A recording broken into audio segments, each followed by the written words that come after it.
ሰላም አድማጭ ተመልካቾቻችን፣ ይህ አስራት እንግዳ ፕሮግራማችን ነው። ፕሮግራሙን ይዤላችሁ የቀረብኩት በለጠ ካሳ ነኝ። የዛሬው እንግዳዬ በደርግ ጊዜ የመረጃ ደህንነቱ የህግ መምሪያ ኃላፊ የነበሩት ሻምበል ተስፋዬ ርስቴ ናቸው። ከሳቸው ጋር በአጠቃላይ ስለ አብዮቱ፣ ስለ ደርግ ዘመን ስለነበሩት አጠቃላይ ክስተቶችና ብዙ ጊዜ ተነግረው ስለማያውቁ አዳዲስ ጉዳዮች እያወራን እንቆያለን። የመነጋገሪያ ርዕሳችን በእሳቸው የተጻፈው ከባለስልጣናቱ አንደበት የተሰበሰቡ መረጃዎች ናጭቆ የያዘው መጽሐፋቸው ምስክርነት የተሰኘው ነው። እሱ ላይ እያነሳን አብረን ቆይታ እናደርጋለን። መልካም ጊዜ። እንግዲህ የራሳቸው እንዳስተዋውቁ እድሉን እሰጣለሁ። እኔ ተስፋዬ ርስቴ ነው መባለኝ። የተወለድኩ እንግዲህ በ1948 ዓመተ ምህረት ነው። ብዙ ጊዜ ፎገራ ሰው ነኝ ብዬ ነው የምናገረው። እዚያ ጫፍ ላይ ነው የተወለድኩት። ትምህርት በ1948 በነሐሴ ወር ነው ጎርጎራ ላይ የጀመርኩ። አልተማርንም ግን ሄድንና በሚቀጥለው ዓመት በ49 ዓመተ ምህረት ጎንደር የዛን ጊዜ ቅርንጫፍ ትምህርት ቤት ይባል ነበር። እዚያ ጀመርን። አሁን ጎንደር ብዙ አልቆየንም። ቶሎ ደብረ ታቦር ሄድን። ወንድም አስተማሪ ነው፣ እዚያ ዲሬክተር ስለነበር እሱ ተከትለን ነው እኛ የምንዞረው። እዚያ እስከ 8 ክፍል እኛ ክፍል ተማርኩና ተመልሼው ጎንደር ገባሁ። ጎንደር 3 ዓመት ተማርኩ። በ48 ዓመተ ምህረት መስከረም 18 ቀን አዲስ አበባ ዩኒቨርሲቲ ውስጥ የነበረው የበደ ማርያም ተማሪ ሁኜ እዚያ ጀመርኩ። 1 ዓመት ተማርኩ። 12ኛ ጨረስኩና በ59 ፖሊስ ኮሌጅ ገባሁ። 3 ዓመት ጨረስን። ከ3 ዓመት በኋላ ኤርትራ ተመደብኩ። እኔ የተመደብኩትኝ አሰብ ነው። ከኤርትራ ውስጥ አሰብ ተመደብኩ። ወደ አሰብ ከመሄዴ በፊት ትምህርት ወደ ውጭ ሀገር ለምርመራ ትምህርት ወደ ጀርመን ልንላክ የተወሰኑ ልጆች እንትን ብለን ስለነበር የ9ኛ የ10ኛ ኮርስ ተባብለን የሆነ ጥያቄ ለጠቅላይ አዛዡ ጻፍን። ግን ብርጋዴር ጀነራል ግርማ ወልደ ዮሐንስ የሚባሉት ሰውዬ አጣመው ተረጎሙብንና ኃጢአተኞች ሆን። ጊዜውም ጥሩ አልነበረም። የዛን ጊዜ ተማሪዎች ከአዲስ አበባ ዩኒቨርሲቲ ያምጻሉ፣ በዚህ በኩል እንደሆነ ነገር ይሆናል በዚህና የዚያን ጊዜ የእኛም ሀሳብ እኛ እንኳን ይህንን አላሰብነው እንዲሁ ዝም ብለን ደሞዛችን ልክ አይደለም፣ ዲፕሎማ አግኝተናል፣ የዲፕሎማ ደሞዝ ይከፈለን ነው ጥያቄያችን። ጭብጡ እሱ ነው። እንደምንም አሉና 7 ቅጣት አከናንበው በተኑን። በ24 ሰዓት ውስጥ አዲስ አበባ ወጣን በራሳችን ትራንስፖርት። የልደት ነገ ልደት እንደዚህ ሊሆን በ28 በ27 ነው አስወጡን። እየተላቀስን ሄድን። ከዚያ ስንሄድ ደግሞ እነዚያኞች ተቀብለው ደግሞ በተኑን። አሁን እንዳንገናኝ ታስቦ ነበረ። በፊትም እንትን ያል ፈሩን ብቻ እንደው እንትን ያሉት ሄድን። በ8ኛው ወሩ የ9ኛ ኮርሶች የሹመት ጊዜ ስለደረሰ ያ የተወሰነብን ቅጣት ሁሉ ተነሳ እና እነሱ ተሾሙ። እኛም እዚያ ተመልሰን ወደ ቦታው ወደሚጠራን ቦታ ተመልሰን መጣን። በ63 አስመራ ገባሁኝ ምርመራ ክፍል። በፊትም ምርመራ ክፍል ሰራ ነበር። ማነው ስሙ አሰብ አውራጃ። እዚያ ካለቀዬ ጋር እንዲሁ እንትን ብለን በረሃ ላከኝ። 100 ቀን ተቀምጫለሁ። መፎክርበት የተላ ማካሮኒ እየበላሁ ነው ሀገሬን ያገለገልኩ እላለሁ። ደግሞ እውነት ነው። ያንን እንትን እያራገፍን ነው የበላ ነው። አጋጣሚ ሆኖ አንድ ሰው ከጄኔራል ጋሻው ጋር በሀሳብ ተጋጨና እኔ ከጧት ከማታ ሳላስበው አስመራ ገባሁኝ። ከአስመራ 1 ዓመት ሰራሁኝ። እዚያ በሚቀጥለው ዓመት ዩኒቨርሲቲ እንድገባ ፖሊስ ኮሌጅ ፖሊስ ሰራዊት ፈቀደልኝ። ገባሁ። እዚያ እየተማርኩ እያለሁ በ66 በቃ ድብልቅልቅ ያለ ነገር መጣ። አንዴ አውቶቡስ ይሰበራል፣ አንዴ ምን ይላል። በቃ የተያዘ አብዮቱ ፈነዳ። አብዮቱ ገና አልፈነዳም፣ ገና እየታመመ ነው፣ እየታሸ ነው። እና ትምህርት ቤት ዩኒቨርሲቲ ሲዘጋ እኔ ተለጣፊ ስለነበርኩ፣ ተለጣፊ ማለት የእኔ ክፍል አይደለም፣ እዚህ አስመራ ነው፣ ኤርትራ ነው የእኔ ፖሊስ ክፍሌ፣ እናት ክፍሌ። እዚህ ትምህርት ክፍል ተቀምጬ እዚህ ማነው ጃን ሜዳ ገደማ 1ኛ ፖሊስ ጣቢያ ኤሪያ የፖሊስ ማሰልጠኛ ነበር። እዚያ 6 ወር ሰራሁኝ አስተማሪ ሆኜ። አስተማርኩኝ። እሱን ጨረስኩ። ከዚያ በኋላ አብዮቱ ፈነዳ፣ ድብልቅልቅ አለ። ትምህርቱ ነገር ተቋረጠ። ወዲያው የእድገት በህብረት ሀሳብ መጣ እና ከዚያ የነበር ነው የምስራቅ ኢትዮጵያ መወረር መጥቶ ትምህርት ቤት የነበሩት መኮንኖች ሁሉ ወደ ሰራዊቱ ይግቡ ተብሎ ከታዘዘ በኋላ ስንሰናዳ የፖሊስ ሰራዊት አዛዥ የመጨረሻ አመት ተማሪዎች የሆኑ ተመራቂዎች አይሄዱም ብለው አስቀሩም እና እኔ በዚያ ምክንያት ቀረው። መልካም አመሰግናለሁ ሻምበል። ያው እንግዲህ ዛሬ በዋናነት የምንነጋገርበት ምስክርነት በባለስልጣናቱ አንደበት የሚል መጽሐፍ ጽፈዋል። በከርቸሌ እስር ቤት በነበሩበት ጊዜ በአብዛኞቹ የደርግ ባለስልጣናትን አግኝተው በቃለ ምልልሳቸውና የመጀመሪያ ደረጃ ምንጭ አድርገው የጻፉት መጽሐፍ አለ። እሱ መጽሐፍ ላይ ያው በርካታ ቁም ነገሮች አሉት። እስካሁን ተሰምተው የማያውቁም አንዳንዶቹ ለየት ያለም ሰው ሊሰማቸው የሚችል የዚህ ዘመን ትውልድ ሊማርባቸው የሚችሉ ነገሮች አንብቤ ያለው። በሱ መሰረት አንዳንዶቹን እያነሳን እንነጋገራለን። ወደዛ ብንቀጥልና በአብዮቱ ዘመን ውስጥ ንቁ ተሳትፎ ነበረውት? ትምህርት ቤት ስለነበርኩኝ ብዙ ንቁ ተሳትፎ የለኝም። እኔ ንቁ ተሳትፎ እዚያ ውስጥ እንዲኖረኝ የሆንኩት መጀመሪያ በ70 ዓመተ ምህረት መጨረሻ ላይ ተመረኩ። ሰኔ ወር ላይ ነው ተመረኩ። እዚያ ወደ ሰራዊቱ አልተመለስኩም። አገር ግዛት ሌጋል ኤክስፐርት ተብዬ እዚያ ተመደብኩ። 6 ወር ሰራሁ። እዚያ ውስጥ እየሰራሁ እንዳለ እኔም ሳላውቅ የቅድም የነገርኩህ የመረጃና ማመዛዘኛ ኮሚቴ ሊቀመንበር ተስፋዬ ወልደ ስላሴ ኮሎኔል ናቸው። እሳቸው ስለነበሩ ስወጣ ስገባ ያዩኝ ይኖረዋል። እኔ አላያቸውም፣ አላውቃቸውም። እና 20 ልጆች ሲመረጡ አንዱን ይህን ሰው እያድርጉት ብለው አዘዙ። በዚያ ምክንያት ሞስኮ ሄድኩ። መልካም። ተስፋዬ ወልደ ስላሴ ማለት የደህንነት መስሪያ ቤቱ ኃላፊ የዛን ጊዜ አልነበሩም። የዛን ጊዜ የመረጃና ማመዛዘኛ ኮሚቴ ሊቀመንበር ናቸው። እሱ መስሪያ ቤት ነው በኋላ ወደ ደህንነት መስሪያ ቤት የተለወጠ። ያ ኮሚቴ ነው በኋላ ደርግ መጥቶ ስልጣን ይዞ ወደ ፓወር አሲዩም ሲያደርግ ጊዜያዊ ወታደራዊ መንግስት ሲያደርግ ወደ እንትን የሄደው እሱ ነው። መልካም። ስለዚህ በዛ በደህንነት መስሪያ ቤት ውስጥ ቁልፍ የሚባል ቦታ ኃላፊነት የነበረው ሰው እንደመሆኑ መጠን እዚህ የተጻፉት አብዛኞቹ መረጃዎች እንደ ታማኝ ምንጭ ይወሰዳሉ። በአብዛኛው በአብዮቱ ዘመን በርካታ መጽሐፍቶች የተጻፉ ቢሆንም ግን አንዱ የጻፈው ከአንዱ ጋር የማይገናኝ ለዚህኛው ትውልድም የተጣራ መረጃ እንዳያገኝና በዛ አካባቢ የነበረውን ታሪክ በትክክለኛ መንገድ እንዳይረዳ የሚያደርጉ ነገሮች አሉ። ከዛ አንጻር እርስዎ ኃላፊነት ለነበሩት ሚስጥሮችና በተለይ በደርግ ባለስልጣናት ለነበሩት አጠቃላይ ሀገራዊ እንቅስቃሴዎች ውስጥ መረጃ ይኖረውታል። ከዛ አንጻር የእርስዎ መጽሐፍ ሚዛን አለው ብለን መውሰድ እንችላለን? እኔ እንግዲህ ይህ መጽሐፍ የእኔ መጽሐፍ አይደለም ብዬ ነው የማስበው።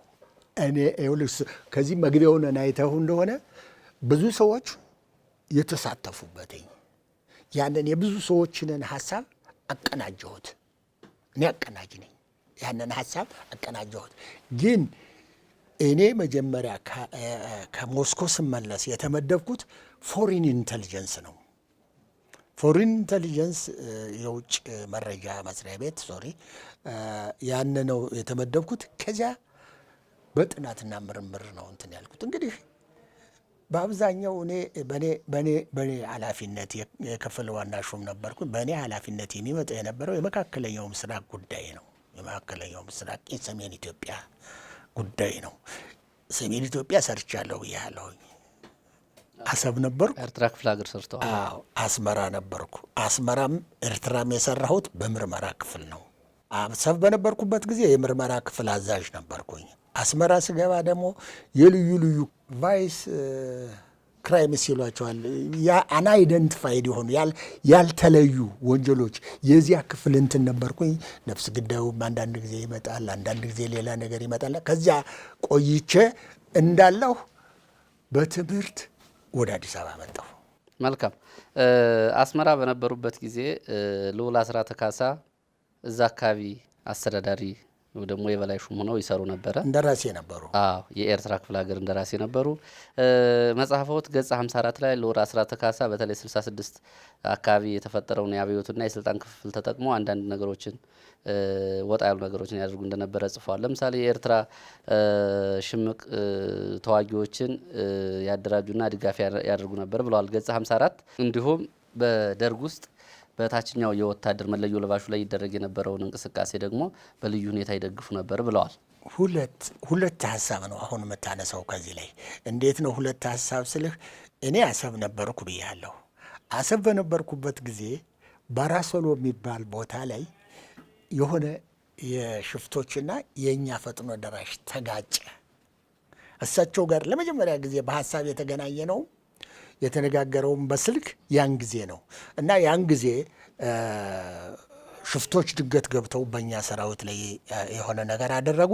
የእኛ ሰራዊት ደግሞ የዚያንን ምላሽ ህዝቡንም ጭምር እንትን አደረገና አጣራ ተብዬ ሄድኩኝ። የዚያ ባራሶሎ አጣራሁት። ግጭቱ እውነት ነው፣ ግን በመጨረሻ ጊዜ ጉዳት የደረሰበት የእኛ ጦር ዝም ብሎ ህዝቡን ሁሉ ጉዳት አደረሰበትና ያንን ጉዳት ያደረሰ ነገር አጣርቼ ይሄ ህዝቡን ማረጋጋት ስለነበር የለም አሁን የእኛ ጦር ተሳስቷል፣ እናንተ እንትን ናችሁ፣ በዚህ በኩል ሽፍቶች እንትን ያደረጉት የለም ምናምን ብዬ ያንን እንትን አድርጌ ወደ አሰብ ልመለስ ስል ስልክ ደወሉ። እንትን በሬዲዮ የወታደር እንትን መገናኛ ደወልኩላቸው፣ አገኙኝ። ስንት ጥይት ተተኮሰ ብለው ጠየቁኝ። ከእሳቸው ጋር ለመጀመሪያ ጊዜ የተገናኘ ነው። ስሄድ ብሪፍ ሊያደርጉን ቢሯቸው ገብተን ከዚያ ቀጥሎ ደግሞ ይሄ ሁለተኛ እንትን ነው ማለት ነው። እዚያ አገኘኋቸው። በጣም አንደበተ ርቱዕ ናቸው። በጣም የተሟላ እውቀት አላቸው። በጣም ደፋር ናቸው እኔ ሰውዬ እና ያንና እንዲህ ነው ብዬ እንዳለቃ አሁን እንግዲህ ከመስበር ውጭ ነው እኔ አሁንም አነጋግራቸው ያለ እንጂ ማነጋገር አይገባኝም። አነጋግሬ ሲጨርስ በል 10,000 ጥይት ተተኮሰ በል አሉኝ። የመጀመሪያው ጠባችን እዚህ ላይ ይነሳል። እምቢ ያልኳቸው ምንም አላደረጉኝም። የሚያጋጥመው ነገር ይህን ለእኔ የሰጡትን ትእዛዝ ለውብሸት ደሴ ያን ጊዜ 100 አለቃ ነበረ፣ እንደ እኔ ከኔ ይበልጣል ግን 100 አለቃ ነው። እሱም እንደዚሁ የፈጥኖ ደራሽ ስራ ሲሰራ ግጭት ተነስቶ ይህን አድርግ ብለው ጠይቀውት እሱም እምቢ ብሏል። እሳቸው እንትን ያደርጉ ለምንድን ነው ጥይት የሚሰበስቡ ብሎ ሰው ቢጠይቅ እሳቸው ጥይት የሚሰበስቡት ቅጥ አድርገው ሊበሉት አይደለም፣ ለሚተኩስ ሊሰጡት ነው። እሱም ለኤርትራ ሽፍቶች ነው። በሳቸው አስተሳሰብ የዛን ጊዜ በነበረው እንትን የእስልምናና የክርስትና ሃይማኖት ቡድን አለና ይሄ የእስልምና ሃይማኖቱ ጀብሃ አይሏል፣ እሱን የምንገታበት ብለው ኢሳይያስን ሪኩሪት ያደረጓቸው እሳቸው ናቸው። ከአሜሪካኖች ጋር ያገናኟቸው እሳቸው ናቸው። በዚህ አይነት ነገር ከዚያ በኋላ ይሄ ብቻ አይደለም፣ ከወታደሩ ጋርም ኢንተረስት ነበራቸው። የሚነግሩኝ ሰዎች የሚነግሩኝ እሳቸው አልጋ ወራሽን በጣም ስለሚወዱ እሱን ማንገስ ነው። ውሱን ተነግረው እምቢ ስላሉ እሳቸውን ለማንገስ በእሳቸው ላይ እንትን እያደረጉ ነው ተብሎ ከወታደሮች ጋር እንትን አለው። ሻዕቢያን ያደራጁት እነ ልዑል አስራተ ካሳ ወይም እነ ኢሳያስን ያስታጠቋቸው እዛ አካባቢ የጀብሃን እንቅስቃሴ ለመግታት ነበር ብሎ ነው የሚወሰደው። አዎ እንደሱ አይነት ነገር ነበረ። በዚያውም ንጉሱንን ደግሞ ማዳከም ነበረ። የሚያዳክሙትኝ አልጋ ወራሹን ለማንገስ ነው ይባላል። ይሄንን መልህ አልሆነም። መሳሪያ ምን አጋጠመን መሰለህ? አስመራ ምርመራ ክፍል ሰራተኛ ነኝ ብያለሁ። ቫይስ ስኳድ ይባላል። ቫይስ ስኳድ ማለት ልዩ አይደንቲፋይድ ያልሆኑ ነው። ከእነዚህ ውስጥ ሰዎች ስንይዝ እሽፍተው ሂደው የማያውቁ ሰዎች እናገኛለን። ለምን ይሄድ 1500 ብር መቋቋሚያ እንዲሰጠኝ እና ደግሞ የራስ መጠበቂያ አውቶማቲክ መሳሪያ እንዲሰጠኝ፣ ይሄ እሳቸው ያደርጉት የነበረ ነው። የትኞቹ ሽፍቶች ሲመጡ ነው ይሄን የሚያደርጉላቸው? የየትኛውም ይሁን እሺ የትኛውም ሽፍታ ሲመጣ ነው። ልክ ነው። ኤርትራ ውስጥ ያለ የትኛውም ይምጣ ያን ያደርጋሉ። በኋላ ብዙ አልቆየም ታወቀና እንትኑ ቆመ። ታወቀ ቆመ። ፖሊስ ጠንካራ ነበረ የዛን ዘመን። የኢትዮጵያ ኢንቴሊጀንስ ጠንካራ ነበረ እና ያ ቆመ። ስለዚህ ይሄን ሁሉ መንገድ ይሄዱ ነበረ እሳቸው ነው የምልህ። አሁን ታዲያ ሻዕቢያን ጀብሃን ለመምታት ያቋቋሙት ከሆነ በመንግስት ድጋፍ ይደረግለት የነበረ ከሆነ ውሎ አድሮ ለምንድን ነው ከእጅ ወጣው? አላማውም ኤርትራን መገንጠል ሆነ። የኢትዮጵያ ቅኝ ግዛት ሆነን መቀጠል አንፈልግም የሚል አጀንዳ ይዞ ወደ ሌላ። አዎ እንግዲህ ይሄ እሳቸው በቅን ልብ አሰቡት። እንደገና ደግሞ ሻዕቢያን ሌሎች ኃይሎች በሌላ መንገድ ደግሞ አሰናዶት። ደግሞ አሜሪካን አለ፣ ቃኘው ሻለቃ እዛ ነበር። አሜሪካን አለ። እኔ ሰው ሁሉ የማያውቀው አሁን ሁላችንም እንትን የምንለው ኢትዮጵያን እኮ ይህን ያህል የሚያመሳት እኮ አሜሪካ ነው፣ ሌላ እኮ አይደለም። ምዕራብ ነው ኢትዮጵያን የሚያመሳት። ኮዙ ምንድን ነው? ብዙ ሰው የሚጠይቅ አይመስለኝም። በ1935 ዓመተ ምህረት ፋሽስት ኢትዮጵያ ሲወራት አንድ ቼኮስሎቫኪያዊ የጻፈው መጽሐፍ አለ። አንባችሁት? የባሩድ በርሜል አንብበናል። እሱን አንባችሁት እንደሆነ ያኮ ፖሊሲ ነው፣ የዋይት ማን ፖሊሲ ነው። ይህች ሀገር ናት የመጀመሪያ ጊዜ ነጭ የደፈረች፣ ለመጀመሪያ ጊዜ ኢንቪዚብል የሆነበት በቃ የማይሞከር የማይታሰብ የነበረውን ኃይል የሞከረችና ያሳየች በዚህ ምክንያት ነው ይባላል። እንደውም በታሪክ ትልቅ ለውጥ ካመጡ ኃይሎች አንዱ ይሄ የአድዋ ጦርነት ነው ይባላል። አንደኛው በ1905 ዓመተ ምህረት ጃፓንና ራሽያ የተዋጉት ጦርነት ነው ይባላል። እንትኑ ተመጣጣኝ አይደለም ኃይሉ፣ እዚያ ነው እንትኑ። እንደገና ደግሞ ላቲን አሜሪካ ውስጥ የተደረገውን ነገር እንትን ያሉት አንድ የሆነ ነገር አለ። አሁን እንግዲህ እየተረሳኝ ነው። እዚህ በ14 ሰባዎቹ ጀምሮ እዚህ ሄነሪ ዘፎርዝ ፕሪንስ ሄነሪ ዘፎርዝ የሚባል የናቫል እንትን ያቋቋመ እዚህ ፖርቹጋል እና ስፔን መካከል አንዲት ቦታ ላይ ያለች እዚያች ላይ ነው እንትን ያለው እና እዚያ ተደራጅቶ ይሄ የኤክስፕሎሬሽን ቫስኮ ደጋማ፣ ኮሎምበስ፣ ሶፎር እነዚህ ባህር ተሻግረው ከሄዱት ሰዎች አንዱ ላቲን አሜሪካ ሄዶ 5 ሰዎች ይዞ ነው ሄደው። ልክ ከዚያ ሲደርስ ያንን መርከቡንም አቃጥሎ ምኑንም አድርጎ ዩ ሊቭ ኦር ዩ ዳይ ዩ ካን ኖት ጎ ባክ ብሎ ነው እንትን ያላቸው ፈረንሳይ። ይሄ አንዱ። ሌላው ሶስተኛ ሌሎች አሉና እንደሱ ነው። በዚህ አይነት ነገር ነው አሁን እኛን ከዚያ ጀምሮ ይፈልጉናል ነው የምልህ እኔ። እኛን ይፈልጉናል። በሱ የተነሳ በ1903 ዓመተ ምህረት ሪቻርድ ስካነር ነው የሚባለው ሰውየው። እሱ ከማርሴልስ ተነስቶ ሰው ይዞ መጥቶ እዚህ ጎብኝቶ ሄዶ አጼ ምኒልክ ከአንተ ጋር ከነጭ ጋር አልነጋገርም ብለው አልዋዋልም ብለው ከዚህ ከውጫሌ ጦርነት በኋላ ማለት ነው እንደዚህ አይነት ሀሳብ አምጥተው ሳማኸው ግን እነዚህ ሩቅ ናቸው፣ ቅኝ ግዛት አይፈልጉም፣ እንደዚህ አይነት የሚል ነገር አምጥተው እነዚህ ሰዎች ጋር ተነጋግረው በጣም ትልቅ ፋንፌር ግብዣ ነው ቅበላ አድርገው ታች ወርደው ነው የተቀበሉት። ይህን ሰውዬ የአሜሪካ ልዑክ ነው። ልክ ነው። ታላቁ ጥቁር ሰው የሚለው መጽሐፍ ውስጥ በሰፊው ተጽፏል። ንጉሴ አየለ በጻፉት መጽሐፍ ውስጥ በትልቁ ተጽፏል። የኢትዮጵያና የአሜሪካ የዲፕሎማሲ ግንኙነትም እዛ ዘመን እንደጀመረ በሰፊው ተጽፏል። ለነገሩ ከዚያ በፊትም ጀምሯል አለ። እነ ራስ ናደው ደጃዝማች ሁነው አሜሪካን ሀገር ሂደዋል፣ እዚያ ሂደዋል፣ እዚህ ኒውዮርክ። መልካም። እስኪ እንደው ወደ አብዮቱ ዘመን እንመለስና አብዮቱ አካባቢ ያው ልዑል አስራተ ካሳ ንጉሱ አጼ ኃይለሥላሴ እያረጁ ተቃውሞም እየጠነከረባቸው ሲመጣ እሳቸውም የፖሊሲ ማሻሻልና በተለይ ከመሬት ስሪት ጋር ያለውን ነገር መፍትሄ መስጠት ሲያቅታቸው አልጋ ወራሹን ለማንገስ ፈልገው ነበረ። አዎ በመጀመሪያ ነገር ብዙ ጥረዋል። ራሳቸው አስራተ ካሳ ማን ነው ስማቸው? ልዑል ራስ እምሩ፣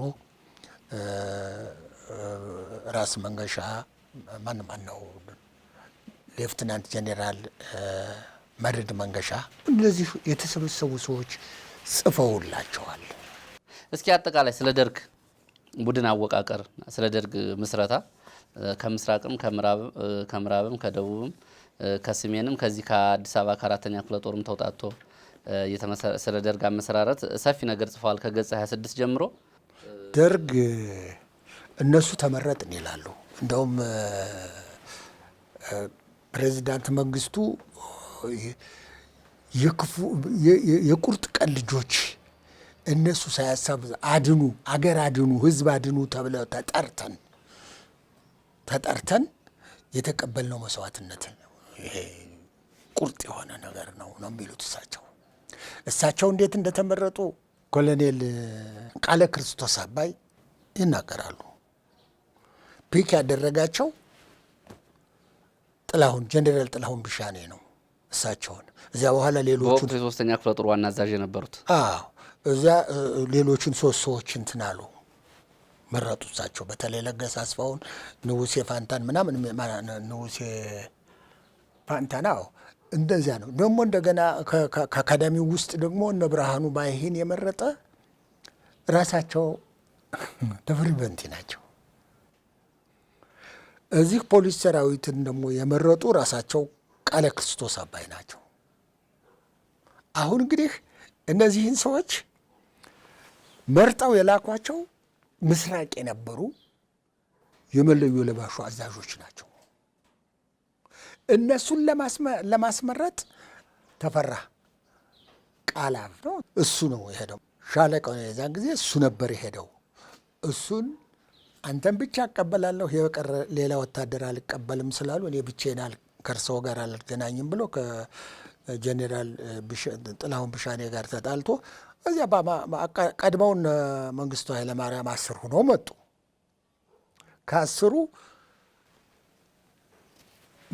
ተካቱሉን የመራውን ቡድን እና ተካቱሉን ቃለ ክርስቶስ አባይ ነው። መንግስቱ ኃይለማርያምና ሌሎችንን ደግሞ የምድር ጦሩንን ወታደሮች ጀኔራል ጥላሁን ቢሻኔ ናቸው እንትን ያሏቸው። እንደገና እነ ብርሃኑ ባይሂን ደግሞ 3 ሰዎች የመረጠ ያው ጀኔራል ተፈሪ በንቲ ናቸው። ስለዚህ በአዛዥ ተመረጡ ተሰየሙ እንጂ አልተመረጡም ነው የሚባለው። በጣም ሰርፕራይዝ የሚያደርገው ደግሞ እነዚህን ለማድረስ ነው። ጨፌ ይሉታል ሹፌር ሆኖ መጣና የደርግ አባል ሆነ። እሱን የደርግ አባል እንዲሆን የመረጠውም የላከውም ሰው የለም። አንድ ይሄ ነው። ሁለተኛ እዚህ አዲስ አበባ የነበረው በተለይ ሄድኳርተር ቅድም እንደነገርኩ እኔ ሄድኳርተር ተለጣፊ ሁኜ ነበርኩ ነው። ምርጫ በተደረገበት ወይም ደግሞ ሰው ይምጣ ላኩ የራሳችሁ የሚወክላችሁን ሰው ተብሎ በተደረገበት ጊዜ ነበርኩኝ እኔ። ደበላ ዲንሳ፣ ደበላ ተፈራ እና ኃይሉ በላይ 3ቱ ናቸው የተመረጡት። ሸዋ ደግሞ የተመረጠው ሸዋ ፖሊስ ማለት ነው አለማየሁ ኃይሌ ነው። በዚያን ዕለት አለማየሁ ኃይሌ ከኔ ጋር ነበር አብሮ እዚያው ግቢ ውስጥ ነበር። እንግዲህ ቅዳሜ ቀን ነው ይሄ ነገር የሆነው። መጡና እዚህ ለእንትን የሚጠራ 4ኛ ክፍለ ጦር መለዮ ለባሹ ተሰብስቧልና ለእናንተ የሚሆን ሰው መርጣችሁ ላኩ። እኛ ደግሞ አሁን ወደ ሌሎቹ ዩኒፎርም ለባሾች ዩኒቶች እየሄድን ይሄን ልናስመርጥ ነው ብሎ ሲነግረው እዚህ ከጠገባችን ያለው አለማየሁ ኃይሌ ስልክ ያነሳና የፖሊስ የጠቅላይ ግዛቱን ማለት ነው አዛዥ በየነ ማነው ሞገስ በየኔን ወታደር ሰብስበው ይቆዩኝ ብሎ ነው ያዘዛቸው። ጀስት ቀጭን ትእዛዝ ነው የሰጣቸው። እሳቸውን ተቀበሉት፣ ሰብስበው ቆዩት። አለማየሁና ከዚያ ማና አብርሃም የሚሉትኝ እንደሞ አንድ ሌላ ወታደር 3 ነው ተመረጡ፣ ገቡ። 31ዱ የመጀመሪያዎቹ ጥንስሶች አልተመረጡ። የዚያን እንግዲህ ይሄ አሁን የሚደረገው ቅዳሜ ነው። ዓርብ ዕለት ከንጉሱ ጋር ገብተው የኮንጎ ዘማች ወታደሮች የኮንጎ ገንዘብ አንጡ ያሉ ሰዎች ንጉሱ ሰደቧቸው። ገና ሰድበው ውሳኔ ሳይሰጡ እና የዛን ጊዜ መከላከያ ሚኒስትር የነበሩት ሰውዬ እሳቸው መጡ። እንዳልካቸው መጣና እነሱ ይዘዋቸው ሄዱ። እነዚህ ወታደሮች እንደተናደዱ ወጡና እዚህ 4 ኪሎ አሁን ኮንግሬስ አደባባይ የተሰራበት ይህ ሰባ ኮንፈረንስ ሆል አዎ እሱ ሜዳ ነበር፣ ቤተ መንግስቱ ጀርባ። አዎ ወደ 4 ኪሎ እዚያ ላይ ተሰብስበው ምን እናድርግ ብለው እንበተን እየለቀመ ያስረናል ሬት አባን ሰው ተባብለው እንደገና ልብ አጋብተው ወደ ጠቅላይ ሚኒስትሩ ሄዱ። ጠቅላይ ሚኒስትሩ አለዘቧቸው። እኔ ማላደለ እሺ አስፈቅድላቸዋለሁ ምናምን ብለው ፖዚቲቭ የሆነ ነገር ነግረዋቸው ተመልሰው መጡና አሁን በዚያች ቦታ ላይ ተሰብስበው ሊበተኑ ሲሉ እሸቱ አያሌው የሚባል አንድ 50 አለቃ የት አባህ ነው የምትሄድ ብሎ ድንጋይ ያነሳ። ያንን ሁሉ አንሄድም አሁን እኛ ስንበትን እየሰበሰቡ እስር ቤት እንትን ይሉናል፣ የት እንደወደቅ እንኳን አንታወቅም ብሎ እምቢ አለና እንትን አለ እና ተይዘው ተሰብስበው እነዚህ 80 ወታደሮች አራተኛ ክፍለ ጦር ገቡ። አዎ የበታች ሹሞች ናቸው። ሄደው ከዚያ ላይ አሁን ስለ ችግር ማንሳት ማውጣት ማውረድ ሲጀምሩ እንትኑም መጣ። ይሄ የለውጥ ጥያቄውም መጣ። የለውጥ ጥያቄ የምናደርግ ከሆነ መሪ ያስፈልገናል፣ መሪ እንምረጥ ሲሉ ከጦሩ ጋር የሚያገናኘን መኮንን ነው፣ መኮንን ብንመርጥ ይሻለናል አሉ። ኢንሲደንታሊ አጥናፉ አባተ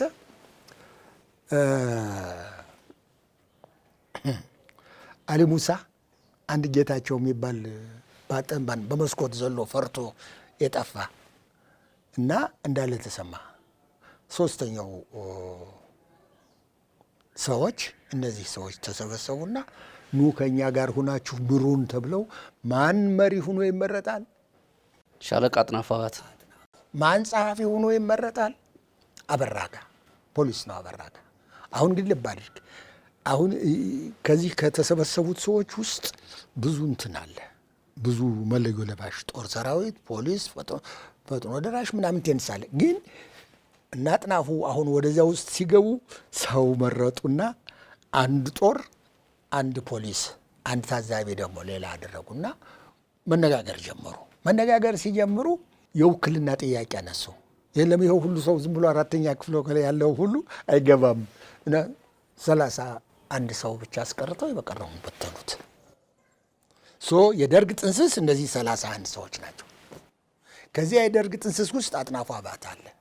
ከዚያ የደርግ ጥንስስ ውስጥ አሊ ሙሳ አለ። ከዚያ የደርግ ጥንስስ ውስጥ እንዳለ ተሰማ አለ። ይህን አድርገው ወሰኑ።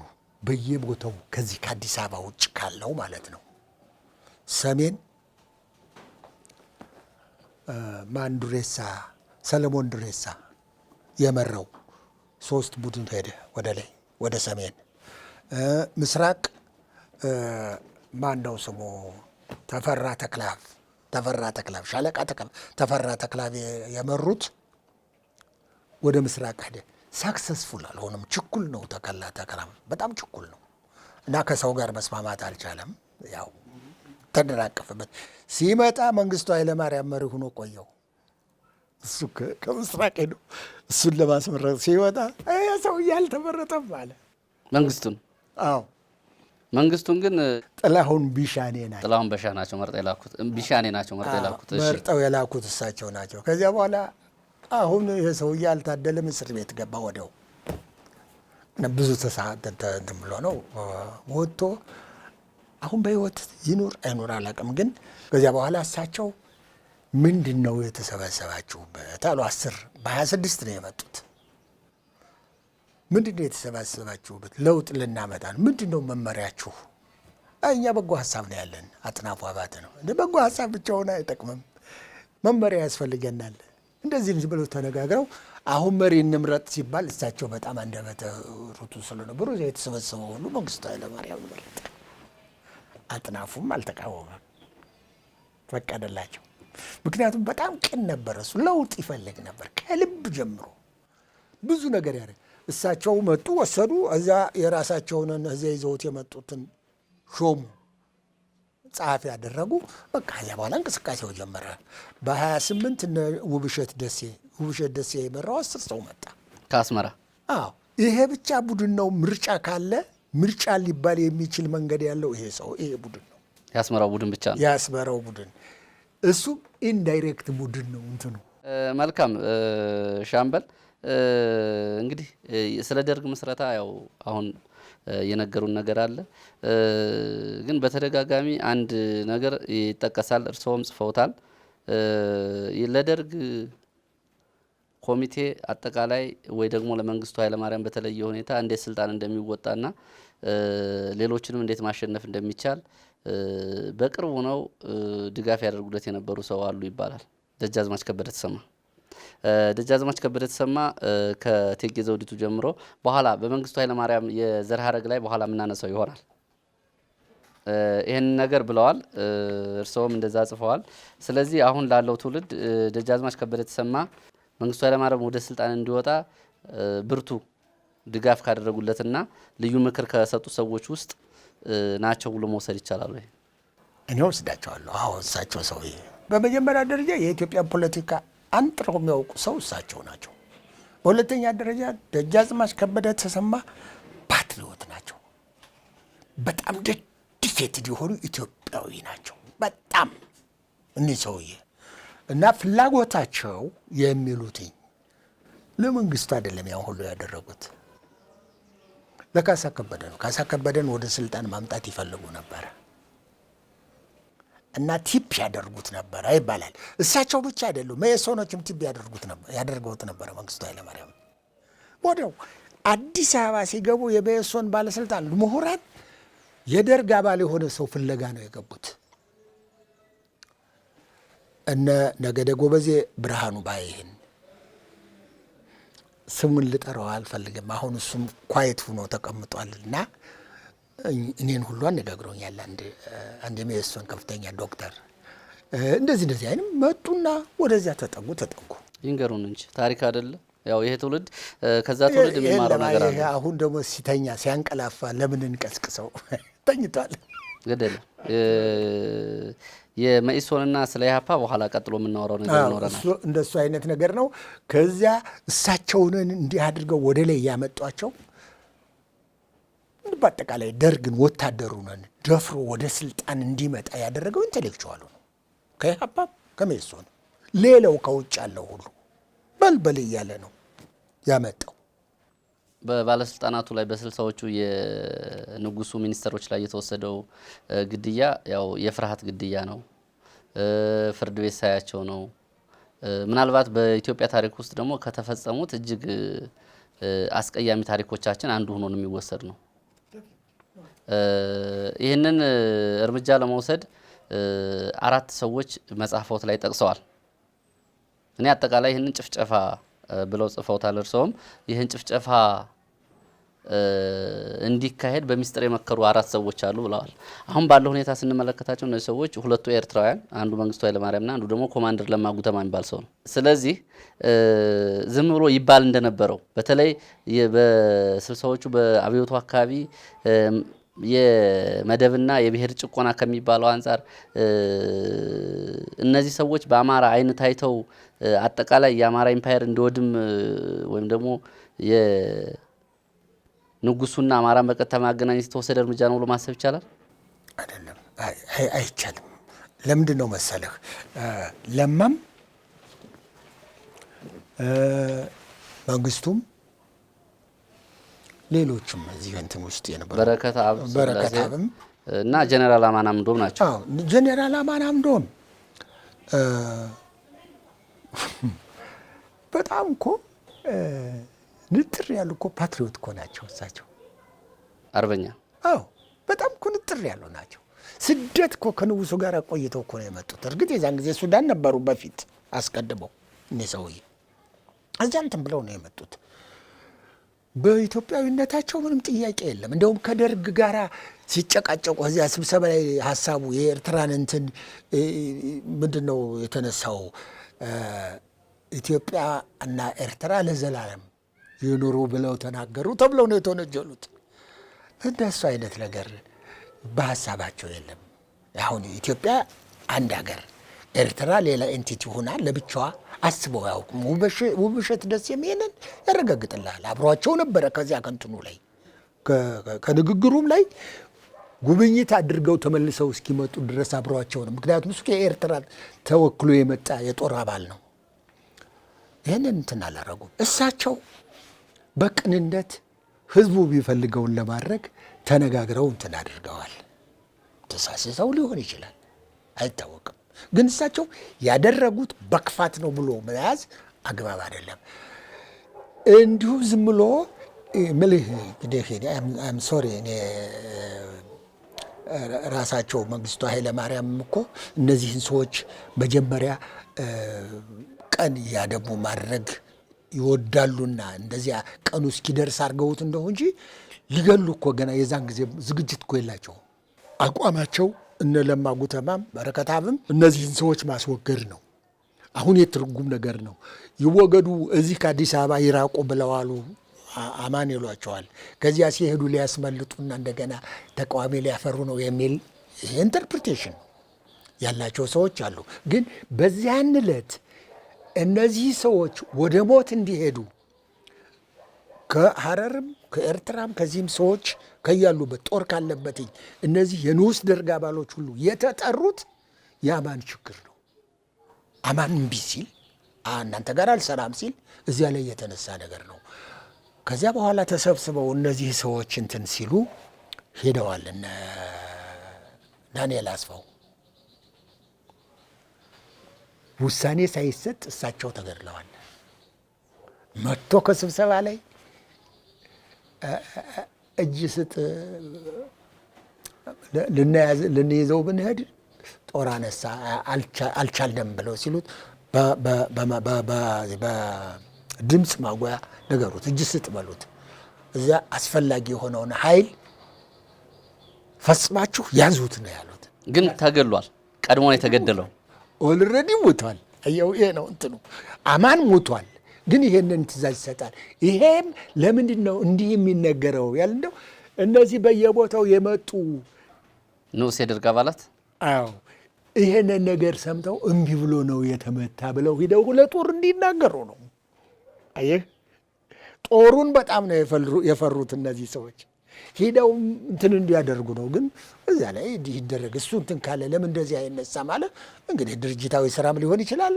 ተነሳ አክሊሉ ሀብተወልድ ገሌ ዝም ብለው እንትን እያለው ነው። አሁን ቅርብ ጊዜ የወጣ ደብዳቤ አለ። መንግስቱ ኃይለማርያም ግድያው እንዲፈጸም ጽፈው የላኩት አለ። ስለዚህ መንግስቱ ኃይለማርያም እነዛ ባለስልጣናት ላይ እርምጃ እንዲወሰድ ቀጥታ ትእዛዝ ሰጥቷል።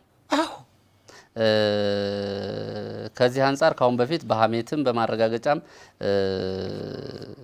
ማስረጃ ያልተገኘለት ነገር እነ ፕሮፌሰር መስፍን ወልደ ማርያም ባለስልጣናቶቹ እንዲገደሉ መንግስቱ ኃይለማርያምን አማክረውታል። እነ ደጃዝማች ከበደ ተሰማም እንዲገደሉ ምክር ሰጥተውታል የሚለው ውሸት ነው። እኔ ልንገርህ፣ እኔ አሁን እነዚህን ሰዎች ከዓለም በቃኝ እስር ቤት ውስጥ የገደለ ወታደር አነጋግሬያለሁ። ስሙን መናገር ይቻላል። አነጋግሬያለሁ። እሱም አያውቀው ዝም ብሎ ሹት አውት ማድረግ ነው። ካሳ ያረገው ነው የመራው የግድያውን ቡድን። ጽፈውታል። ካሳ ያረገው ነው የመራው። እነዚህ ሰዎች ሄዱ። ዝም ብሎ አለ አይደለም። ይሄ ምንም ነገር የማያውቅ ሰው በእንትን እንዳሰሯቸው፣ በሰንሰለት እንዳሰሯቸው አንዱን ገለው አንዱ እየሮጠ ተመልከት። እንግዲህ አንዱ ተገሏል፣ አንደኛውን ሊያመልጥ ይሮጣል። የነበረውን ሜስ ይሄ ወታደር ሲነግርህ ማመን ያቅታል። ጨካኞች ናቸው።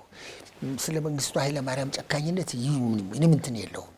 እሳቸው እኮ የሚጠሉት ሰው እስኪጠፋ ድረስ ቁጭ ብለው እኮ እንትን ሄደው ያጠናፉ አበተን መቃብር አይተው ነው የተመለሱት። እነዚያ ኦፕሬሽኑን የመሩት ሰዎች እነ ሽመልስ ዋለልኝ ናቸው። ይህንን እንትን የሚሉ እዚሁ ላይ የሚነሳው የመንግስቱ ኃይለማርያም በህይወት ዘመናቸው ብዙ ሰው ሲሞት ለቅሶ ደርሰው አያውቁም ብለው ጽፈዋል። አዎ ሁለት ሰው ልቅሶ ላይ ተገኝቷል። ሶስተኛው እንግዲህ አጥናፉ አባተ መቃብር ላይ ነው። እዛ ያኛው ከዚህ አሁን ሶሻል እንትን ጋር የተያያዘ አይደለም። እዚያ ላይ የተገኙበት ሌላ የራሱ የሆነ እንትን ነው። ያኛው ሞቶም አላም ነው ብለው ነው። አዎ መቃብር ቦታው እንዲታወቅ አልፈለጉም። ያጥናፉ አባተ ያጥናፉ አባተና የመንግስቱ ኃይለማርያም መሰረታዊ ልዩነት ምንድን ነው? ለግድያ ያበቃቸው አጥናፉ እኮ መንግስቱን ለስልጣን ያበቃ ሰው ነው። ልብ አድርግ እንግዲህ እንትን ነው። አጥናፉ ጀንዊን ነው። የዋህ ነው። ምድር ጭንቅላቱ በጣም እንትን ነው፣ ግን አንደበተ ርቱዕ አይደለም። መናገር አይሆንለትም። ጉልድፍ ነው አንደበቱ። እና በመጨረሻ እነ ተፈሪ በንቲ ሲገደሉ ከመጠን በላይ ነው የተቆጣው እና ለመሸሽም ሞክሮ ነበረ። የነ ተፈሪ በንቲን ግድያ ወለጋ ጊምቢ ሆኖ ነው የሰማው። በሱ ምክንያት መጥቶ ተበሳጭቶ ብዙ ነገር የተናገረ በወቅቱ አብሮ የነበረውን ሰው ጠቅሰው ጽፈዋል። ግርማ አድማሱ እና የእሱ ጸሐፊ ነበር። ከዚያ በኋላ መጥተው ግርማ አድማሱ አስቀድሞ ገብቶ መንግስቱን አነጋግሮ ነው ወጥቶ ያገኘው አጥናፉን። እንግዲህ ምን ተነጋገሩ አናቅም። እሱም እንዲህ ተነጋገርን አላለኝም። ልብ አድርገን ያሁን ግን የኔ እንዳለ ተሰማ፣ መንግስቱ ኃይለ ማርያም እና ግርማ አድማሱ እንትን ናቸው የመሳሪያ ግምጃ ቤት ሰራተኞች ናቸው፣ ይተዋወቃሉ፣ ቅርብ ናቸው እነዚህ ሰዎች። ይሄ ሰውዬ እዚያም የተመደበበት ሞቲቭ ይኖረዋል፣ የራሱ አይታወቅም፣ የፖለቲካ ሞቲቭ ይኖራል። ግን እንደዚህ አይነት ነገር ነው ያለው። መልካም። እስኪ ስለ ንጉሱ አሟሟት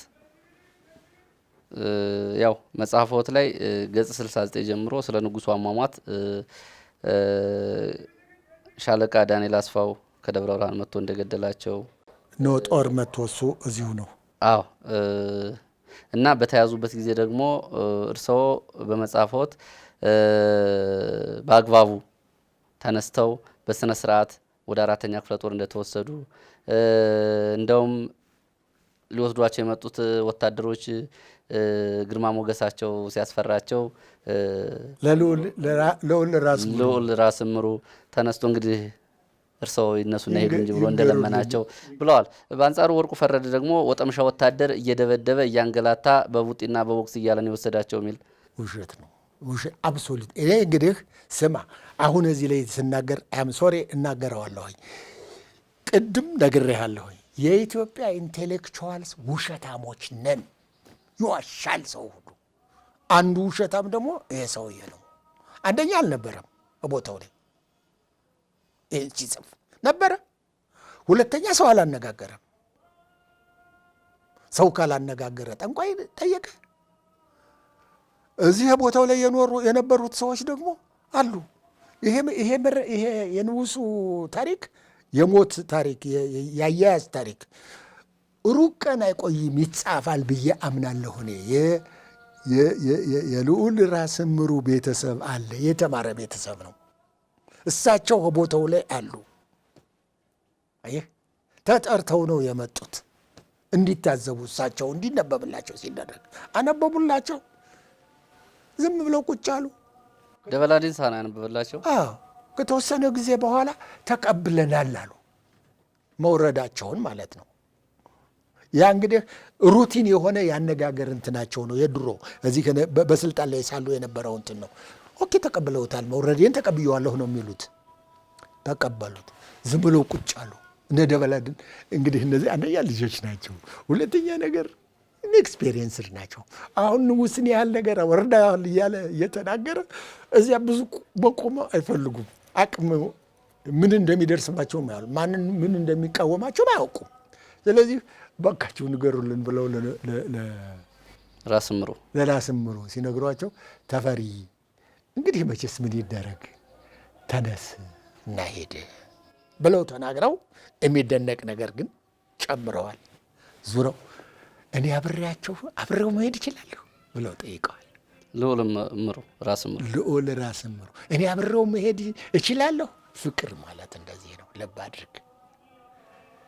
እስከ መጨረሻው ድረስ ታማኝነታቸውን ገልጠዋል። እኔ ሰውዬ ልክ ይሄንን ነገር ሀብተ ጊዮርጊስ ፊታውራሪ ሀብተ ጊዮርጊስ ለአፄ ምኒልክ 17 ዓመት ተስካር አወጥተዋል በየዓመቱ እሳቸው እስኪሞቱ ማለት ነው። የዛን ዘመን ባለስልጣኖች ይሄን ያህል ይዋደዳሉ። አይ እዚሁ ላይ እንግዲህ መንግስቱ ኃይለማርያም ትዝታ የትግል ትዝታቸውን የጻፉበት መጽሐፍ አለ። እነ ኮሎኔል ፍስሐ ደስታ ጽፈዋል። እነ ፍቅረ ስላሴ ወግደረስ እኛና ቤቱ የሚሉ መጽሐፍቶችን ጽፈዋል። በዚህ ውስጥ ስለ ንጉሱ አሟሟት ብዙ በግልጽ የተናገሩት ነገር የለም። እርስዎ ግን ሌላ ሰው ጠቅሰው ንጉሱ አደንዛዥ ሽታ ተሰጣቸው በትራስ ታፍነው ነው የሞቱት።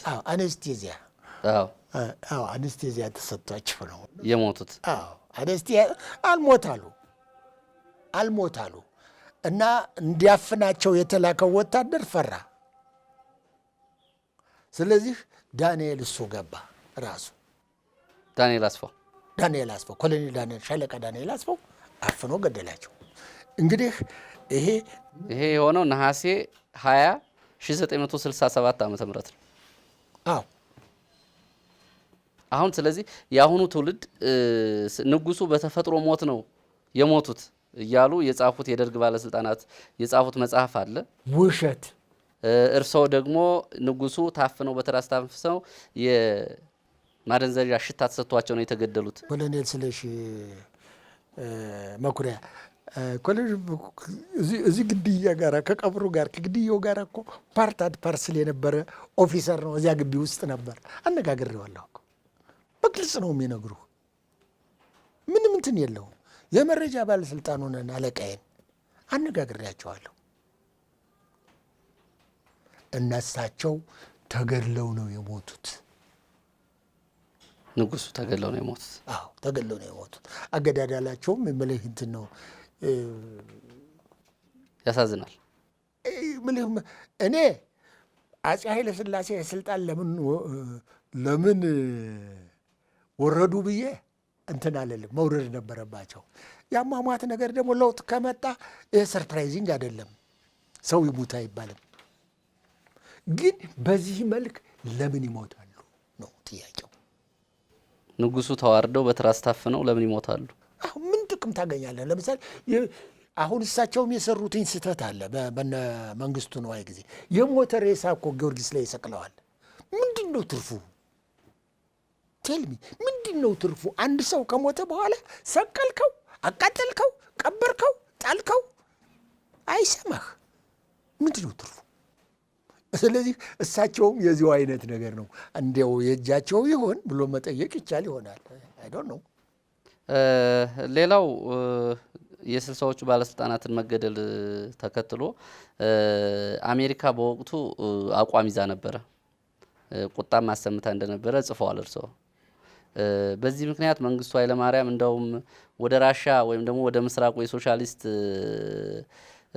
ካምፕ ሂደው ገቡ ብሎ በዚህ መስማማት ይቻላል? አየህ፣ የኢትዮጵያ ጦር ታጥቆት የነበረው የአሜሪካ መሳሪያ ነው። የአሜሪካ መንግስት ንጉሱ እያሉ ጨምሮ የከፈሉበትን መሳሪያ እንኳን በጊዜ ዴሊቨር ሊያደርግላቸው አልሞከረም። ደርግ ሲመጣ ደግሞ ዊዝሆልድ አደረገው። በዚህ በኩል ደግሞ ወረራ መጣ። ኦኬ ምን ይሻላል? አሁን ምርጫ የለውም። እዚህ ደግሞ ያለው በጎናቸው አሁን አዲሱ መርጅ እያደረገው ኃይል ኢህአፓም ሆነ መኢሶን ፕሮግሬሲቭ የሆነ ሶሻሊስት እንትን ያለው ነው አለኝ ብሎ የሚያምን ነው። ሶሻሊስት መሆኑን ሲወቅ እሱ ነው እንትኑ። ስለዚህ መሳሪያ ፍለጋ የግድ ነው በዞር ያለበት። እሳቸውም አሜሪካን እምቢ ሲሏቸው ሞስኮ ሂደዋል። መስኮቭ ሂደው ሳይሳካላቸው ሲቀር ፔኪንግ ሂደዋል። እዛን ጊዜ ቻይና ሂደዋል። እንደው በአጋጣሚ ነው። ይህ እንኳን ከትረካው ወጣ ያለ ነው። ቻይና ኢትዮጵያንን ትወዳለች። በ63 በዚያ ገደማ የቻይና ጠቅላይ ሚኒስትር ወደዚህ ወደ ደቡብ ምስራቅ አፍሪካ ሀገር ሄዶ መመለሻ ቤንዚን አጣ እና ሌሎች ደቡብ አፍሪካ ምን ቢያለው፣ ሉሳካ ምን ቢያለው፣ ማንቴርስ ምን ቢያለው፣ ንጉስ ሲፈቀዱ ግን ቃኘው ሄዳችሁ ሙሉ ብለው ትእዛዝ ሰጡ። ያ ሰውዬ ከዚያ ተነስቶ ሂዶ ከቃኘው ነዳጅ ሞልቶ ወደ ሀገሩ ተመልሷል። ይህንን ማለት ነው እንደ ትልቅ እንትን አድርገው ውለታ ይዘውት ነበር እና ያም ሆኖ ግን ትንንሽ ነገር ሰጧቸው እንጂ ብዙ ነገር አልሰጧቸውም እሳቸውን። ኤግዛክትሊ ዛሬ የኢትዮጵያ መንግስት ንጉሱ የሰሩትን አይነት በኢትዮጵያ አየር መንገድ ለቻይና አድርጎታል ብዬ አምናለሁ። ይሄ የኔ ፐርሶናል ሀሳብ ነው። በኮሮና ምክንያት ቻይና ሌሎቹ ሁሉ ብሎክ ሲያደርጋቸው የኢትዮጵያ መንግስት ግን ወደዛ የነበረ በረራውን አላቋረጠም ነው። በእርግጥ ከእለቱ ርዕሰ ጉዳያችን ይለያል። ግን ከዚህ አንጻር ደግሞ ቻይና ከፍተኛ ብድር ለኢትዮጵያ ስለሰጠች የዲፕሎማሲ ቀባ ነው የሚባል ነገር አለ። እስኪ ለአሁኑ አይሆነንም። መጀመሪያ አንተ የቀሰቀስከው ነገር እኮ ነው ልብ የሚለውጠው ነው። ልክ ነው፣ እንደሱ ነው። እሺ ወደ ራሳችን እንመለስ። ወደ ራሳችን ስንመለስ እዚሁ ላይ አብሮ የሚነሳው ነገር ምንድን ነው? ሻለቃ አጥናፉ አባተ ያው እነ ተፈሪ ባንቴ ላይ በተወሰደው እርምጃ ከፍተኛ መበሳጨት አሳይተው ነበረ፣ ቁጣም አሳይተው ነበር። ከደርግ የመውጣትም ዝንባሌ ነበራቸው የሚል ነገር አለ። ወደ ጎንደር ሄሊኮፕተር ይዘው ሊሄዱ ከወለጋ በቀጥታ ወደ ጎንደር ሊሄዱ ነበር። እንግዲህ ጎንደር ሄዱ ማለት ሁለት ኦልተርኔቲቭ አላቸው ለመሸሽ። አንድ ሱዳን ይቀርባቸዋል፣ በዚህም ይቀርባቸዋል። ግን ለከተማ የሚቀርባቸው ያኛው ነው። ወደ ሱዳን ከተሞች የሚያደርሳቸው ይሄኛው ይርቃል። እዚህ አንድ ይሄ ነው። ሁለተኛ ነገር ከሽፍቶች እኮ ሊደረቡ ይችላል። በመንግስቱ ኃይለማርያም ተበሳጭተው እንደሱ ግን እሳቸው ጎንደር ሊሄድ ነው ያሉት። ከወለጋ ጎንደር ሊሄድ ብለው ነበር። እሱንን እንዲህ ብሎ መክሮ ተው እንጂ እንደዚህ አይነት ነገር ጉዳት ይደርስብዎታል፣ እንደዚህ አይነት ነገር ነው ያልተሳካልዎት እንደሆነስ ምናምን ብሎ ሻለቃ ግርማ አድማሱ ነው እንደዚህ የመከራቸው አባብሎ ነው እንትን ያላቸው። ስለዚህ ይሄንን ሲቹዌሽን ገብቼ ለመንግስቱ ኃይለማርያም ነግሬዋለሁ ከመገናኘታቸው በፊት ብለዋል። ስለዚህ አሁን መንግስቱ ኃይለማርያም ብሪፍ ተደርገው አዌር ሆነው ይሄኛው ግን ደንግጦ ወይም ተናዶ እንደዚህ ነው የተገናኙት እና የሚላቸውን ይጠብቃሉ። ሻለቃ አጥናፉ ሻለቃ መንግስቱ ያላቸውን እንትን ነው የሚጠብቁት። ፖዘቲቭ ሆኖ አገኙትና ሰው ናቸው ተጣለሉ። ግን ያው ውሎ አድሮ ግን በላቸው። በላቸው። የዛለት ሊበላቸው አብረው ቢኖሩ ይበላቸው ነበር ነው የሚሏቸው። ሻለቃ አጥናፉ አባተ መሰረታዊ ልዩነት የፈጠሩት ከመንግስቱ ኃይለማርያም ጋር የምንከተለው ርዕዮተ ዓለም የምዕራብ ወይም የምስራቅ በሚለው ነው። መንግስቱ ኃይለማርያም ያው መሳሪያ ለማግኘትም ሊሆን ይችላል፣ በሌላም የመኢሶን ምሁራኖችም በአስተማሩት መሰረት ሊሆን ይችላል። እነ ባሮ ቱምሳ በነገራችን ላይ ይሄን የመኢሶንና የኢህአፓንን ወደ ኋላ እንመጣበታለን። በዛም መሰረት ሊሆን ይችላል። እሱ ወደ የህብረተሰባዊት ወይም የሶሻሊስት ካምፕ ሄዶ ሲገባ ይሄ ለታንዛኒያም ለምስራቅ አውሮፓ ሀገራትም አላዋጣም፣ ስለዚህ ኢትዮጵያ በፍጹም ሶሻሊስት መከተል የለባትም በእኔ እድሜ ያለው ብለዋል ሻለቃ አጥናፉ አባተ። ስለዚህ እኛ መከተል ያለብን ሚክስድ ኢኮኖሚ፣ ቅይጥ የኢኮኖሚ ስርዓት ነው መከተል ያለብን የሚለው ነው መሰረታዊ እሱ ነው ልዩነቱ። ከስብሰባ ላይ ነው ይሄን የተናገሩት እና አንሳሉ እምቢ አሉ። እዚያ በኋላ ያው የሆነው ነገር ሆነና ገደሏቸው። ወደው ነው የገደሏቸው። አሁን አንዳንድ ሰዎች እንዲወጥቶ እንዲወርዶ ተገደለ የሚል ነገር አለ። መነጋገሪያ ጊዜ የሰጡት እኛ አስመስለው ነው። አይደለም፣ እንደዚህ አይነት ነገር አልደረሰም። አሁን ታሪክ ሲጽፉ እንትን አሁን ለምሳሌ አንዳንድ ሰዎች የጌጃ ሰፈር የመሳሪያ ግምጃ ቤት አመፅ ተነስቶ ነበረ እዚያ ገደማ ላይ በዚያን ዘመን ማለት ነው። ደበላና ፍቅረ ስላሴ ሌሎች ሰዎች ሂደው ነው እንትናል እና ከዚያ እነ ደበላንን የደርግ አባላቱን ሊያፍኗቸው ሲሉ እዚያ የነበሩትን ጦር ደበላ አንድ ጥይት ተኩሶ ነው የወጡት። ፍቅረ ስላሴ ከዚያ ተነስቶ 4ኛ ክፍለ ጦር ድረስ ሮጥ ብለው የጻፉ ሰዎች አሉ። እስኪ ወደ ኋላ ልውሰድዎትና ሻምበል እነ መንግስቱ ኃይለማርያም ያው 67 ዓመተ ምህረት አካባቢ ከንጉሱ ስርዓት ብዙ ያራቁ ሰዎችን ምሁራንን እያመጡ በህዝቡ ላይ ተጽዕኖ እንደሚፈጥሩ ሰዎችን ስልጣናቸውን እስኪያደላድሉ ድረስ ብዙ ሰዎችን ወደፊት ያመጡ ነበር ይባላል። እንደውም ይህንን ነገር ከግብፁ ገማል አብድል ናስር ነው የወሰደው ብለው እርስዎም ጽፈዋል። ደራሲ ሐዲስ ዓለማየሁን ጠቅላይ ሚኒስትር እንዲሆኑ እነ መንግስቱ ኃይለማርያም ጠይቀዋቸው ነበር። ለምን እምቢ ያሉ ይመስልዎታል? እሳቸው አየህ የኢትዮጵያ የፎሪን ኢንቴሊጀንስ ከፍተኛ ስልጣን የነበራቸው ሰውዬ ናቸው። አሁን የማነጋግራቸው እኔ የመረጃው መስሪያ ቤት ያን ጊዜ አልገባሁም። እሳቸው ሲነግሩኝ በሙሉ ስልጣኔ በእኔ ውሳኔ እምሰራ ከሆነ ልቀበላችሁ ጠቅላይ ሚኒስትርነቱን። አዎ ግን እንዲያርጋችሁ ብላችሁ የምትሉኝ ከሆነ እኔ እኮ የስነ ጽሁፍ ሰው ነኝ እንጂ የፖለቲካ ሰው አይደለሁም ብለው መለሱ እና በእንትኑ በጋዜጣ በሬዲዮ ላይ ወርፈዋቸዋል እኮ በደንብ አድርገው እሳቸውን ኢትዮጵያ በተቸገረችበት ጊዜ እንዲህ ብለው ወርፈዋቸዋል። እሳቸው ግን በሲስቴም ወጡ፣ አመለጡ። አሁን ወደ ሚካኤል እምሩ ደጅ ጥናት የተካሄደው በዚህም ጊዜ ነው። ሚካኤል እምሩም አልቀበልም ብለው ነበረ ነው የሚባለው። አዎ ግን ደግሞ ከላይ ቅድም እንደተነጋገር ነው ልዑል ራስ እምሩ ሲሞቱ መንግስቱ ኃይለማርያም ለቅሶ ሄደው ነበረ። አዎ ቅድስት ሥላሴ አዎ ልጃቸው ናቸው ሚካኤል እምሩ። አዎ ለምን እንዲህ እንዳደረጉ ልነግር እችላለሁ። ሚካኤል እምሩ ና ጠቅላይ ሚኒስትር ሁን ሲሉትኝ ያልሆነም ሲል እንዴ ማን ነው ዕዳችንን የሚከፍልልን? የኛ እኮ ሀገር ናትኝ ና ብለው ነው ያዘዙት አባቱ። አዎ አባቱ ና ብትፈልግም ሙት ነው። ለዚህም መንግስቱ ኃይለማርያም አንድ በጣም ትልቅ ኳሊቲያቸው የረዷቸውን ሰዎች አልነኳቸውም። በጣም ተከላክለዋቸዋል እስከ መጨረሻ ድረስ። አንዱ ሚካኤል እምሩን እንደ ሌሎቹ አልገደሉም ወይም አላሰሩ። ደጃዝማች ከበደ ተሰማንም ያልገደሏቸው በዚህ መንገድ ስለረዷቸው ነው። እንኳን እሳቸውማ ዘመድ ናቸው። እኔ እኮ ወረቀት ይዣለሁ እኮ ወደ ኋላ እናወራበታለን። እኔ እኮ ወረቀት ይዣለኝ እኮ ወረቀት።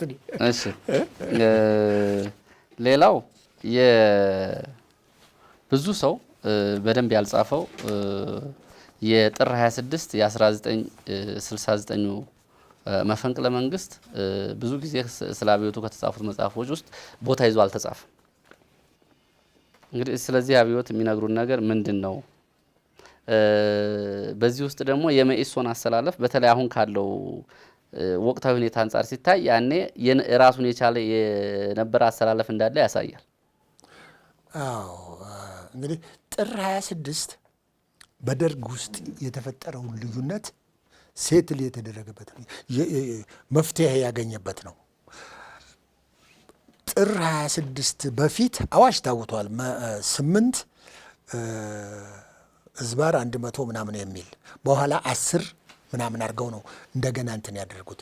ያ አዋጅ የተደረገው ምንድን ነው? የደርግ አባል ተቀምጠው እንደዚህ የደቡብ ፖለቲካ እያካሄድን እስከ መቼ ነው የምንቀጥለው? ደግሞ የአንድ ሰው አይሎ መውጣት ተገቢ አይደለም እና ይሄንን ሴትል ማድረግ አለብን ብለው ተነጋገሩ። ማነው ስሙ ፍቅረ ሥላሴ የኢህአፓ መፈንቅለ መንግስት ሙከራ ነው ይላል እሱ። ይሄንን ግን እነዚህ ሰዎች ሰብስበው የነበሩትን 94 ገደማ ናቸው ሰዎች የደርግ አባል የዛን ጊዜ እነዚያን ሰብስበው ተነጋግረው ድምፅ አሰትተው መንግስቱ ኃይለማርያምን ስልጣን ቀምተውታል። እነዚህ ሰዎች እሱ ሆኖ አሁን እነ መንግስቱ ኃይለማርያም ፈርሜንት እያደረጉ የተቃውሞውን እንትን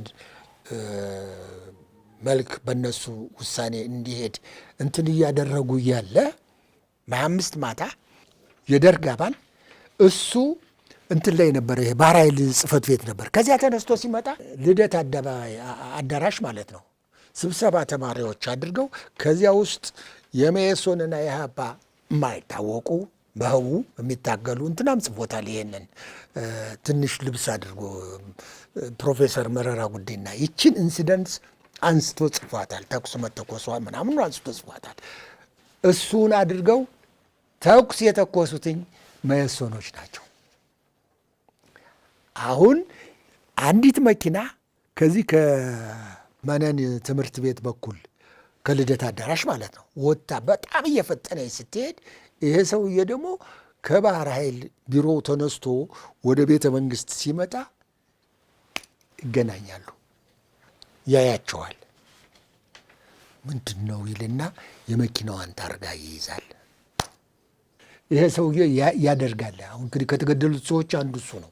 እነዚህ ከ7ቱ ሰዎች ይህ ሰውዬ ሲመጣ በቤተ መንግስት ሲገባ መንግስቱ ኃይለማርያም፣ እንዳለ ተሰማ፣ ተስፋዬ ወልደስላሴ፣ ፍስሐ ደስታ፣ ሌሎችም እንደዚሁ ሆነው እዛ እንዲህ አድርገው ኢህአፓዎች ይህን ሰርተው ምናምን እያሉ ከመኢሶንም ሰው የነበረ ይመስለኛል እዚያ ላይ እያሉ ሲዋሩ ይሄ ሰውዬ ይሄ እኮ እኛ እየሰራ ነው እንዴ ሌላ ሰው የምናማው? እንዲህ አይነት መኪና እንዲህ ብላ በዚህ ሩጣ መታ እዚህ ስትገባ አይቻለሁ። ሄጄ ከነጋሽ ዱባለ ቢሮ የትራንስፖርት ኦፊስ ነው ሄጄ አጣራለሁ ብሎ ከእነሱ ተለይቶ ሲሄድ መንግስቱ ኃይለማርያም እነዚህ ጋር ነው አብዮት የምናካሄደው ብሎ ከእጅ ዘራፋሉ። ይቺ ናትኝ ያን ያህል ፍጥነት የሰጣቻት ለጥር 26 ይቺ ኢንሲደንስ ናት።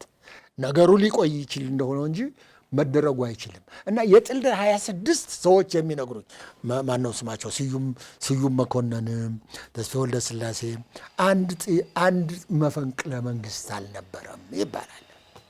ይህ መፈንቅለ መንግስት ግን እዚህ መፈንቅለ መንግስት ላይ ወደ ጎን ብዙ ያልታየው እርስዎ የጻፉትን እንደ መረጃ ትውልዱ ወይም ደግሞ እንደ እውነተኛ ታሪክ ውሰድ ከተባለ እና ኃይሌ ፊዳ የተናገሩት ነገር አለ። ጥር 25 ቀን